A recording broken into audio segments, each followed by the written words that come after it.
أحرار اليمن، كلمات الشاعر أبو الشهيد واصف صالح السيقل الحميقاني، تنسيق جلال الشيوحي، إعداد وإشراف أبو بيان المحي.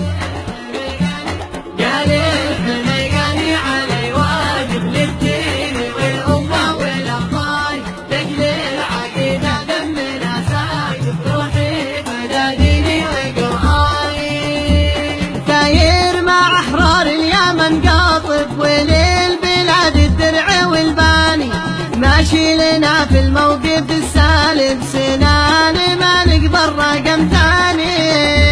يعرف بنا جيش أحمد الكاذب ويعرف الجيش البريطاني والرافضي والمنهج الخارب بيدوق السم الحميقاني.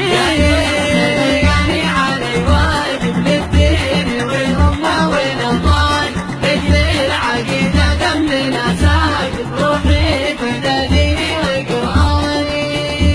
وكامل البيضة بها حالف ما له خلاص إلا بالأكفاني ولا يغادر منها هارب ولا يسلم نفسه الجاني. في درب بناعم حمم لاهب تهلك وتحرك كل شيطاني في حيد يرمز ومشعل تاعب طياب ما فيها هرهاني.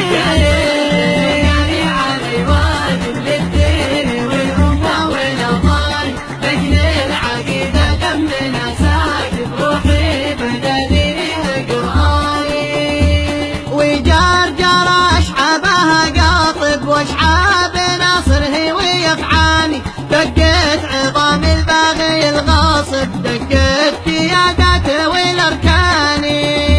وفي ديبان المجرم تحاسب في مشعبه ورضان عزاني واشبال قيفه والزوى الضارب اروع مثل في عامي والثاني.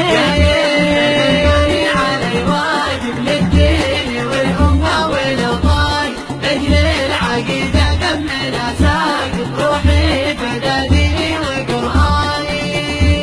فيها تأدب رافضي خالد ومن يناصر خلع سمحاني.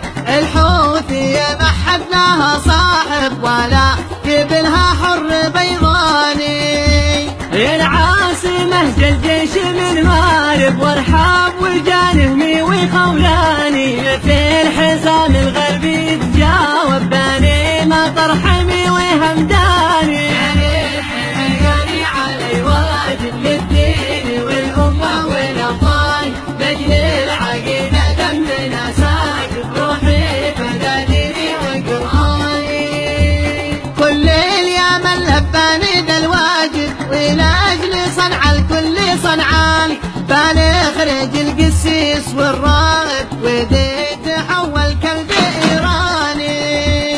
العاصمة عامل حزن ذاهب وتزولي عنش كل الأحزاني. تزيني بالملبس الجاذب بالنصر للشعب السرطاني. علي واجب للدين والأمة والأوطان رجل العقيدة دمنا ساكت روحي بدني وقرآني. والشعب في كل الوطن راغب يعيش كلا يقبل الثاني. اخوة ومتساوين في القارب في موطن الحكمة والإيمان.